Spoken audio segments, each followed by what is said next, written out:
Thank you.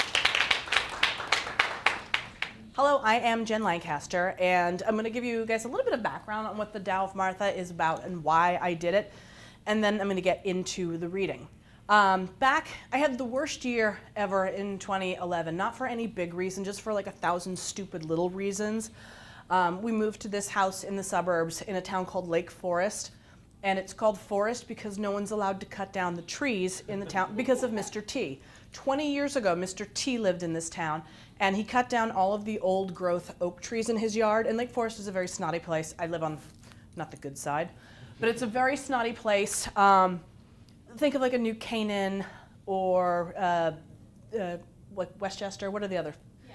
Like that. Just imagine all of these old preppy blue bloods clutching their pearls when Mr. T is out front cutting down trees in his shorts with his necklaces and stuff and losing their minds. The Wall Street Journal even covered the story, calling it the Lake Forest Chainsaw Massacre.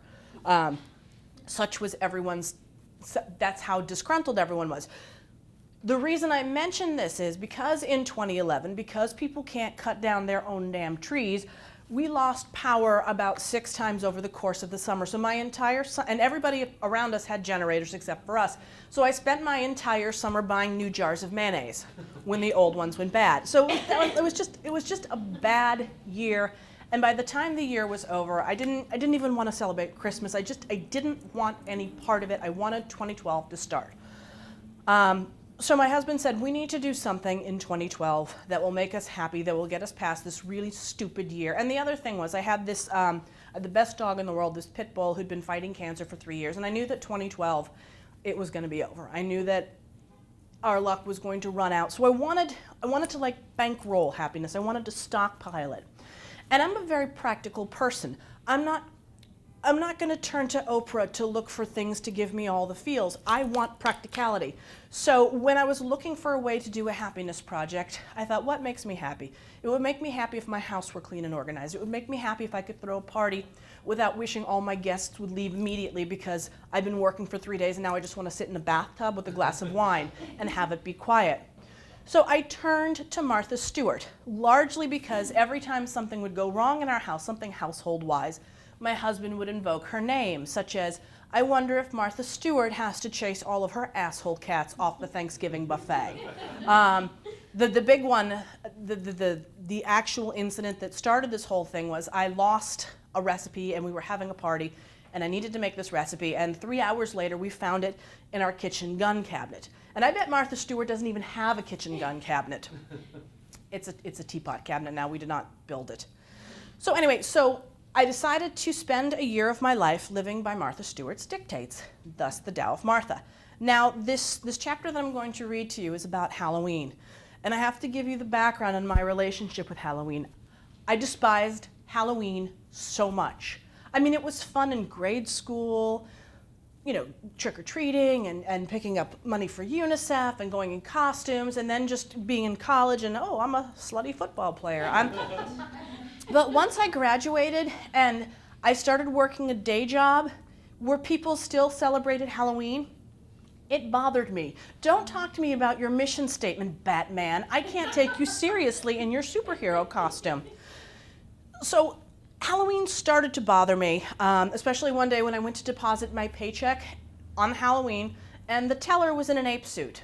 That does not build faith in one's financial institution. It got to the point, and my husband and I didn't live in great neighborhoods in Chicago, so we got to the point where, like, you don't want to open your door for thugs, because they may want candy, they may want your television, you don't know. I would tape garbage bags over my windows so it would look like we weren't home, because we were too broke to actually go out to dinner. So this is my relationship with Halloween. But when you spend a year of your life embracing the Tao of Martha, you have to include Halloween. That's like, it's not her Super Bowl, but it's definitely a playoff game. I mean, she has like her own Halloween spin-off, you know, magazines. So I had to learn to embrace the Tao of Martha, which was celebrating. And I started off the Halloween season by learning how to put glitter on things. I thought, okay, I'm just going to throw some glitter on a couple of pumpkins and call things decorated.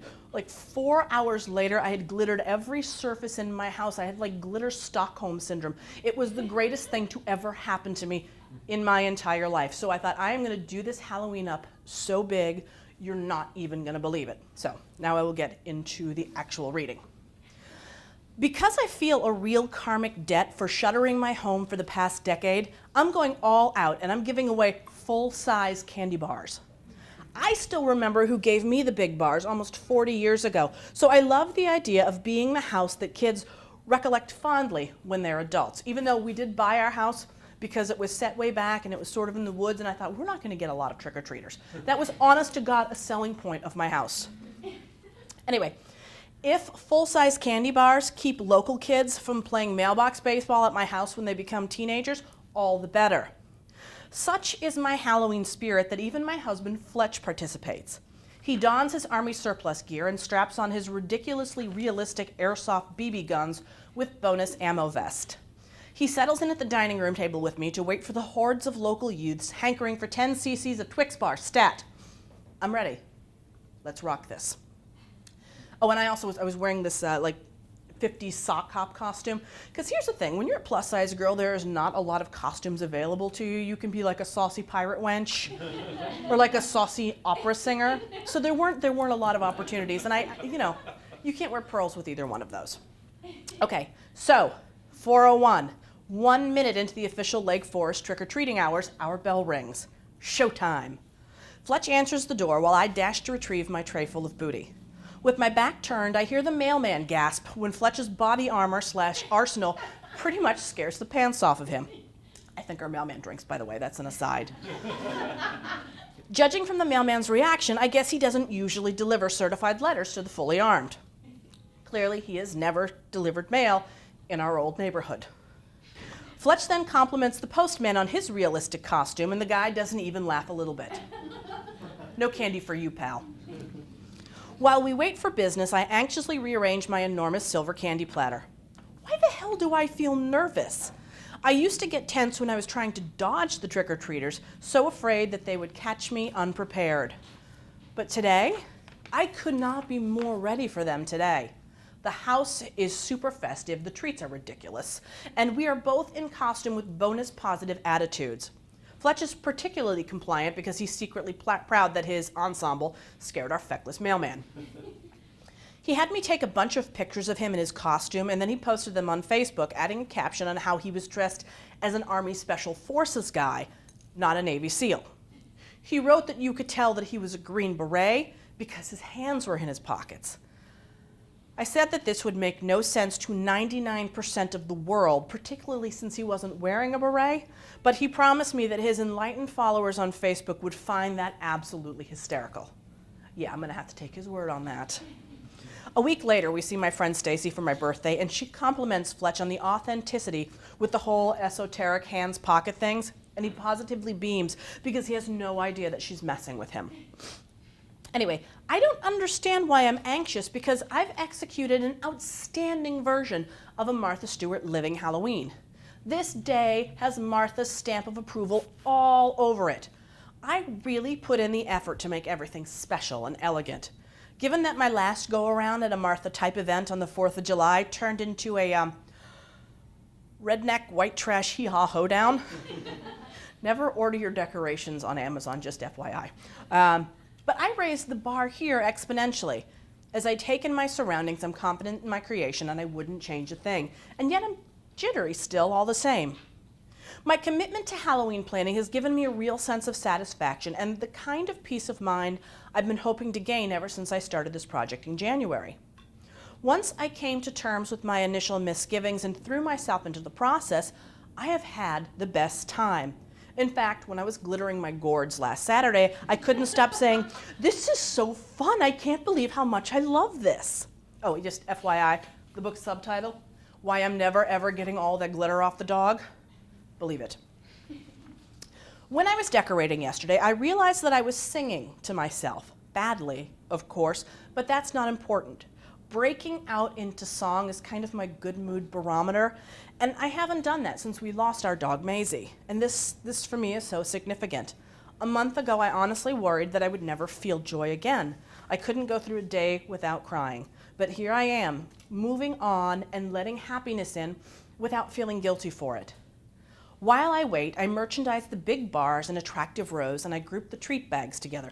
They were shaped like witches and broomsticks, and they were full of mini candy bars, like 10. Come on. I decided I'm going to let the kids decide if they want a full size or if they'd like to pick what's behind curtain number 2 in the treat bags I put together. Personally, I would go for the unknown. Could be a bag of candy, but it's Lake Forest, so it could be a bag of gold bullion. You don't know.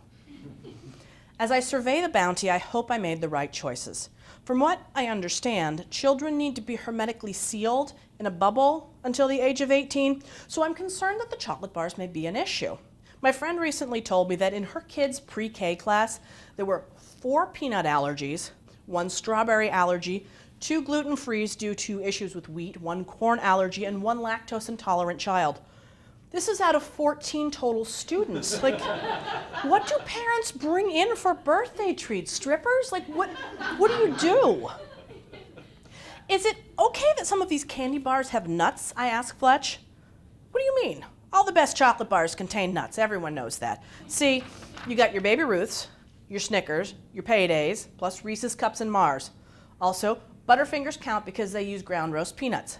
Candy bars with nuts are at the top of the sweet-based food chain. Fact. He pauses thoughtfully and then makes a face. Except for Almond Joy. Those are just wrong. Yeah, I agree, not convinced. But what if parents give a shit for passing out bars with nuts in them? He shrugs.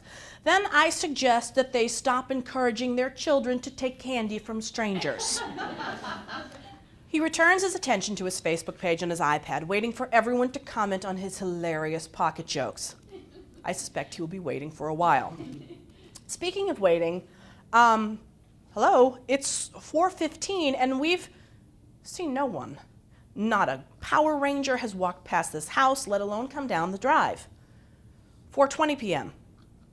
Nothing. 4:30 p.m. No one. 4:35 p.m. I open the front door and yell, "Kids, I have lots of candy. Please come ring my bell." Fletch comments, "That didn't sound menacing or creepy at all." 4:45 p.m. I'll just have a little glass of wine while I wait. 4:50 p.m. Did I turn the porch lights on? I double check. Yeah, they're on. 5 o'clock p.m. Yo, yo, yo, where are my trick-or-treaters at? 5:05 p.m. Maybe I'll have to splash more wine.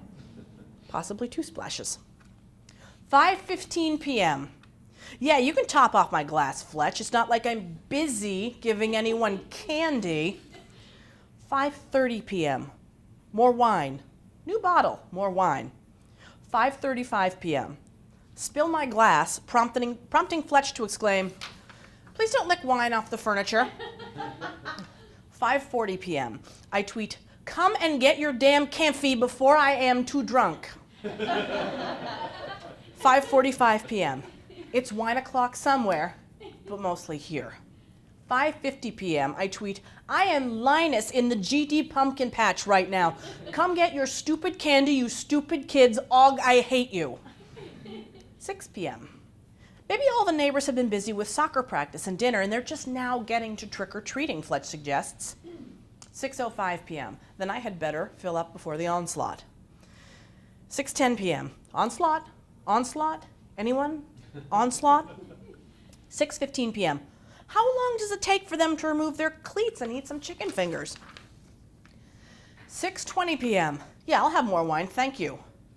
6:30 p.m. I'm starting to see 2 Fletchers. One of them has his hands out of his pockets, so he must be a Navy SEAL. 6:45 p.m.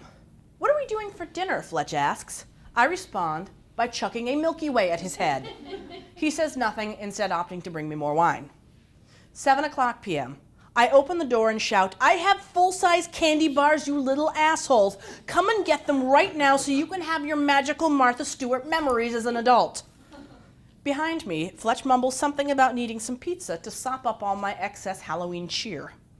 7:10 p.m. I kind of forget what happens after this. 11:43 p.m. I wake up surrounding by snoozing dogs, an empty pizza box, and one very smug spouse. Fletch tells me he had to keep me from accosting the pizza guy when he rang the bell a minute before the official end of trick-or-treat time at 8 p.m. Fletch sent him on his way with an extra large tip and a handful of Snickers bars. I have no recollection of this, but I suspect he's telling the truth because Green Berets are notoriously honest. I'm still a little groggy as I change out of my costume and don my pajamas while I reflect on the whole Halloween experience. I did it. I faced my enormous fear of Halloween, and with Martha's guidance, I got through it. In fact, I got over it. I don't despise Halloween anymore. I'm not sure I love it, but I'm not going to go all Jehovah's Witness in the face of it anymore. I began traditions this year that I'm going to continue. Maybe I won't ever wear my costume to the bank, but I sure as hell will decorate some gourds. I might make my whole house festive again. Maybe I'll even host a party for my friends' kids because, damn it, someone needs to receive some full-size candy bars, even if they're not my neighbors. In terms of personal contentment, I feel exponentially better about life at the end of October than I did at the beginning. Working on this project allowed me to focus on something other than missing my dog and proved to me that I can absolutely be happy in my life again. I was able to strengthen bonds with my husband, and I started having fun again, so much so that I was able to share it with readers on social media. So, the Tao of Martha tenet that I've taken away from this experience is: seize the opportunity to create new memories and traditions. Hey, Halloween, you and I, we're no longer in a fight. We're officially okay. Am I going to put you back on the buddy list? Well, that remains to be seen. But the one thing that I can say for sure is that I am glittering the shit out of Christmas. Thank you. I don't have to hide behind my podium when I'm not holding my papers. I love talking to people, so if you guys have questions, now would be a really outstanding time to ask them.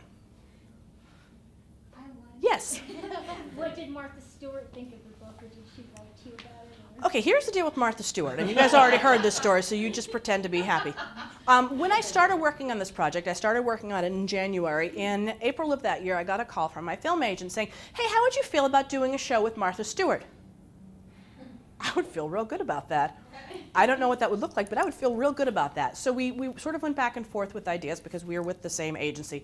I suspect they actually return Martha's calls. I'm just guessing. So they were trying to figure out what they could do with the concept of this show, and they wanted to do a sitcom, but I didn't know how to write a sitcom. I know how to write books. So they paired me with a screenwriter who came up with the concept for the show. And the thing that is, I don't know if it's funny or insulting, but he based the whole thing exactly on my life and took it to the networks, and they said, wow, we hate her. We hate everything about her. So he had to make the main character 10 years younger, thinner, divorced, and with a kid to make her likable, because apparently when you don't have kids, you're not likable. But it was still, it was sort of in the stages, and it was sort of working. And over the course of the summer, they were able to get Martha herself to sign on to the show.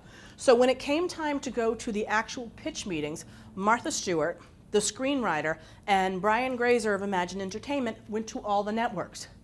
I was at my house picking up dog crap in my dining room, literally the day that they were in the pitch meetings, because I became superfluous to the process.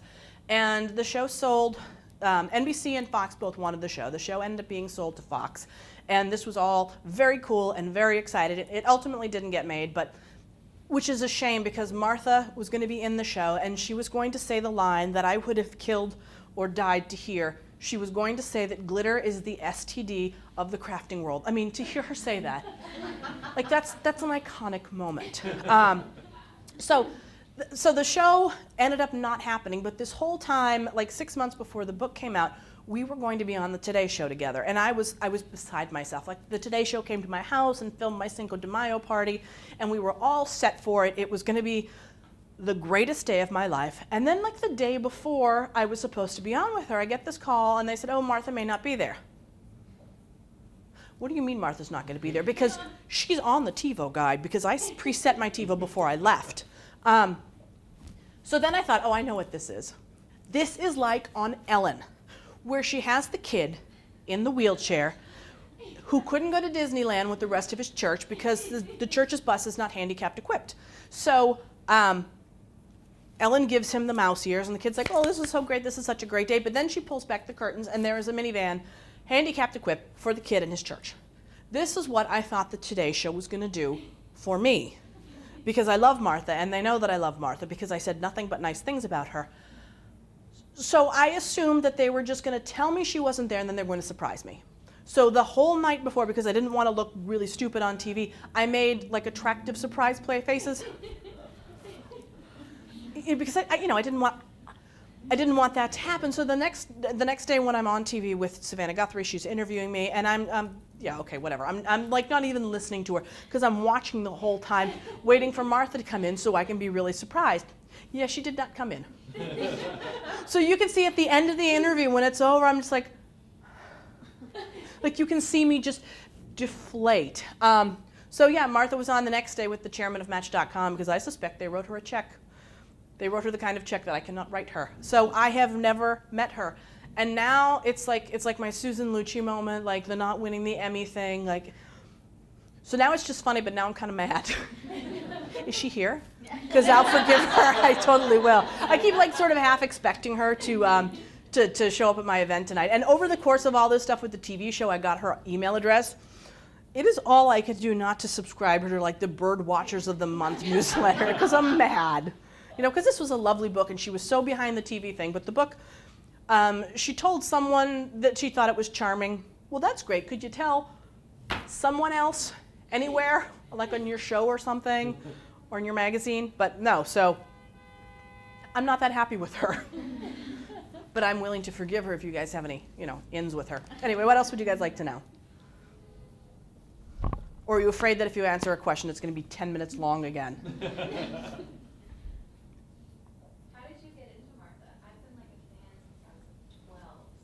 See, I didn't like her. I didn't like her for years.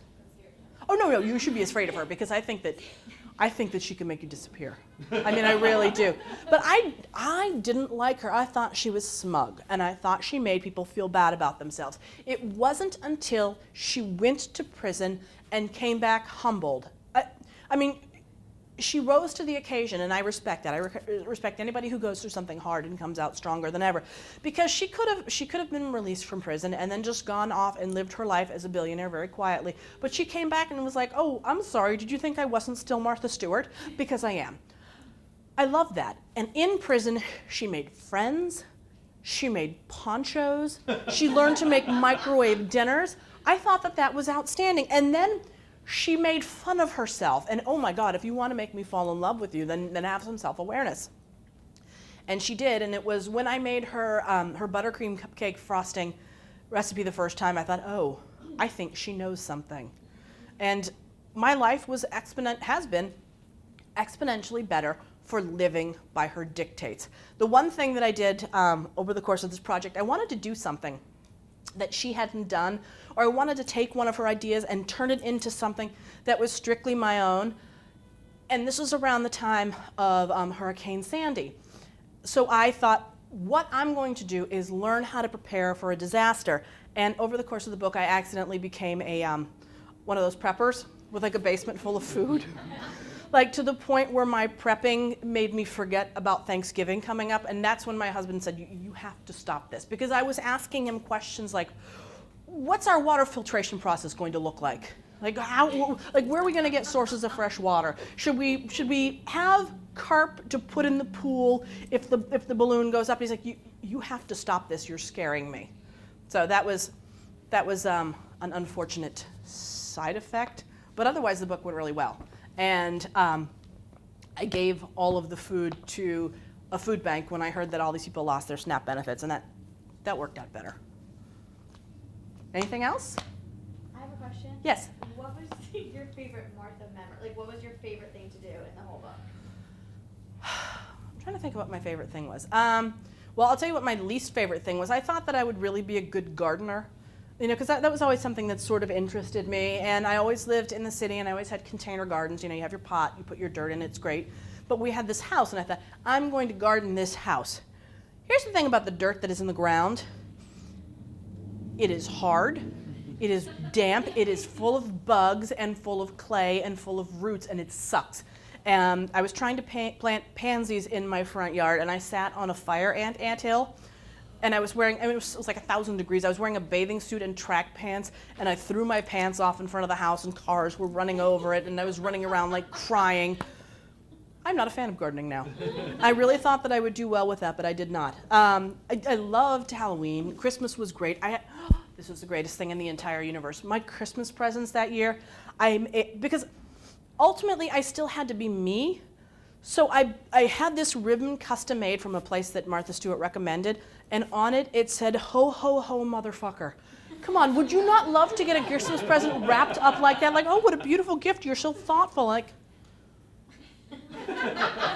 I thought that was outstanding. And then this last year I was gonna, I had something else dirty and I forgot what I was gonna do. I didn't end up doing it, but that was really fun.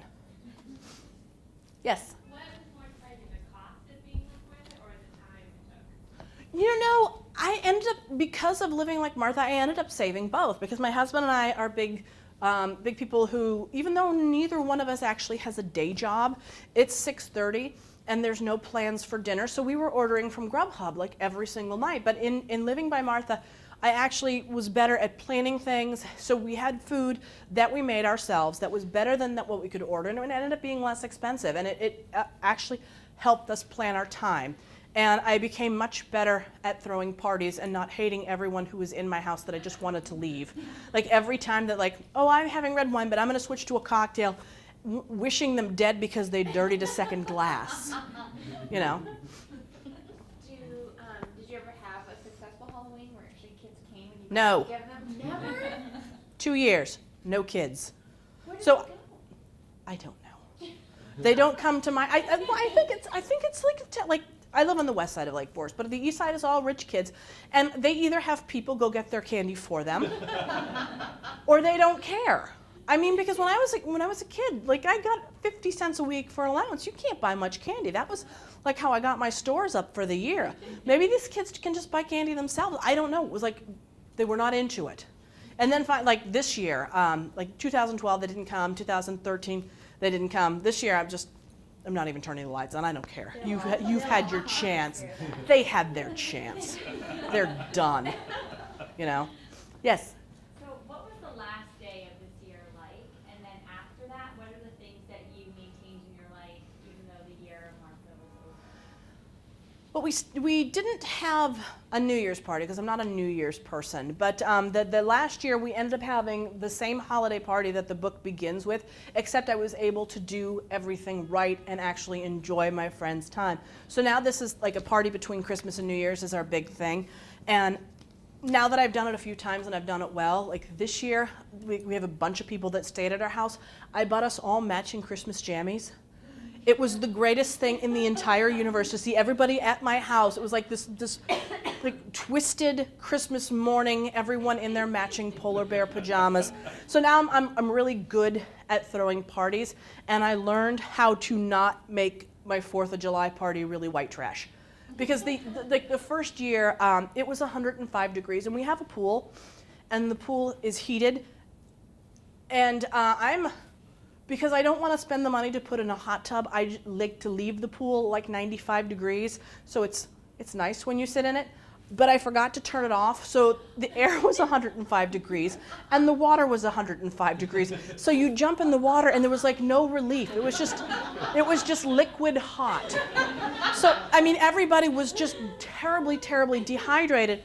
So my husband came up with this thing called the Dew Driver, which is Mountain Dew and vodka, and everyone was drinking these enormous tumblers of Mountain Dew and vodka. So it was so white trash. It was so bad, but it was a lot of fun. So I took what worked from that party, and I have applied it to other things. I'm not cooking that much now because the big thing now is furniture, which is completely esoteric. But since I still listen to Martha Stewart on the radio, because like I said, I'm a little mad at her now. So I like catching her when she's not doing things well. And she had a whole network on Sirius, and now she just has a show. So she lost her network, and you can just tell she's mad. She's just mad every time she's on this show, and it clearly overlaps with her lunchtime. So when she's on this show, a lot of times you can hear her eating her lunch, and and she's not even trying to disguise it. She doesn't care. She so does not care. So this one kid called in. It was right before the 4th of July this last year, and he had a really high voice, and his name was Thomas, and she was mad at him because she was convinced he was a girl, so she was just mean to him. She was just mean to this poor kid who just wanted to do fun games with his family for 4th of July. So she's already in a mood, eating her lunch angrily, talking, yelling at kids for having high voices. And the next person that called then was this college girl. And this college girl said, I'm looking for ways to make my first college apartment fun and cute and neat. And Martha's advice, why don't you shop at Pottery Barn? Bitch, that's where my nice stuff comes from. Like, what? And then she remembered that, oh yeah, Macy's pays me, or go to Macy's. That was her advice. And that made me angry. Because I worked for a really long time to be able to buy my stuff from Pottery Barn. And it made me mad that she thought that, and then it made me mad that college kids maybe actually could shop there. So I thought, how would I have answered this? Because I like to guess her questions sometimes. Like, how would I do this? And I'd heard about this stuff called chalk paint. And it's like you can paint over furniture without sanding, without priming or anything. So I got a can of it, and I started painting things. And now it's this whole actual side business that I'm having. And I have an art show in Lake Forest on Friday where I have 40 pieces of furniture that I've completely rescued from dumpsters and yard sales, and I'm going to sell it at extremely inflated prices. I feel like Martha would approve of that. So it's such a weird way to get into a business. It's like, well, I was mad at someone eating their lunch on the radio, so now I have a new line of business. But it worked. So I mean, that's really stuck with me. Every time I do a book and I try to reinvent my life, not everything sticks, but some stuff does. A few years ago, I did this book about culturing up. And the one thing that really stuck was going to the opera. So now I go to the opera 4 or 5 times a year, which is not anything I would ever expect me to do, So things do stick, not everything. Anything else? Anybody else? Yes? Do you plan on writing another book, and would it be a memoir or a novel? I go both ways. I do both. I'm actually working on 2 different projects right now. One is a bucket list type book that comes out next spring. It's called I Regret Nothing. And there'll just be a lot of, my generation, I'm Generation X, we are, the first members of my generation are starting to turn 50 this year. We're in our second act of our lives. The things we want to do, now's the time to do it before we are too old or our hips hurt or whatever. So I'm going through and doing bucket list type items. My husband and I are going to Italy for the first time in 2 weeks. And I'm going by myself at first because I want to go to a different country and try to speak the language. I've been taking lessons. So that's one of the things we're doing. I'm also working on a couple of different novels. So yeah, I always have something in the hopper because I like to buy stuff. Because I started my career with the book Bitter is the New Black, which is about us working during the .com era. So let me tell you how angry it is I am being here. Because I was 12, 14 years too early. They had the Razor scooters then, but they didn't have the infrastructure to support it. So now that this is actually successful, I feel like I've been gypped, just so you know. So I have to talk about the fact that your toilets are not the cool Japanese ones. But the whole point of that book was we kind of lost everything, and then we reinvented everything, and I wrote my first book about that. So now everything after that is kind of the logical progression. Does that make sense? Because I kind of forgot what the question was. I have a question. Yes? Where do you get the ideas for your novels? The time travel one, and then Well, the body swapping one? my second book, my second novel is called Here I Go Again. It's my favorite thing I've ever written. It's about high school mean girls, time travel, and the band Whitesnake. And it was the most critically well-reviewed book that I've had. I've got starred reviews from everybody, from people who have previously written about wanting to kick me until I'm dead because they're not fans. But part of that was my husband was planning his high school 25th reunion because my husband was big nerd in high school. Again, before his time, because he would have been so, people would have loved him now, with his nerd tendencies. So he was planning his 25th high school reunion, and he was doing all of it the way he wanted it. He got himself, he was a committee of one. All he did was talk about this reunion, and it began to infect my dreams. So I started dreaming about high school reunions. And with the first novel that I wrote, I thought I was being so clever. I made the characters exactly like my husband and me, and I put them in the same circumstance, moving from the city to the suburbs. And I thought, I'm a genius. Nobody has ever mixed fact with fiction before. You know what? There's a reason. It confuses people. People don't like it. So when I wrote Here I Go Again, I wanted to make sure that no one picked up this book and said, how come you and Fletch are calling yourselves Mac and Mia now? This doesn't make sense. So I wanted to do something where no one thought it was me. So I came up with the idea of someone traveling, like a high school mean girl, going to her reunion, finding that everybody that she was so awful to in high school is really, really successful now, and she's not, and going back in time to change herself so she can be happy in the future with varying results. This needs to be a movie, just so you know. If you know anyone, you let me know. But it's, and then the one that I did most recently, Twisted Sisters, it's about a TV psychologist who works on like an Oprah type show where they give people like full makeovers and like mental and physical. But the network buys it and she's forced to cut corners, and there ends up being a magical realism where she just body swaps with them, just to do the event that they can get on camera. And her entire life is just ruled by sibling rivalry, because I had this thought that I think having a sister is like having a best friend who you hate sometimes, and so that was where the theme came from. I'm always paying attention though. I'm always looking at what's around me. I'm always observing because I want to know what people are doing so then I can steal those ideas. Anything else? Are we good? Okay, well thank you guys so much for coming and listening and everything.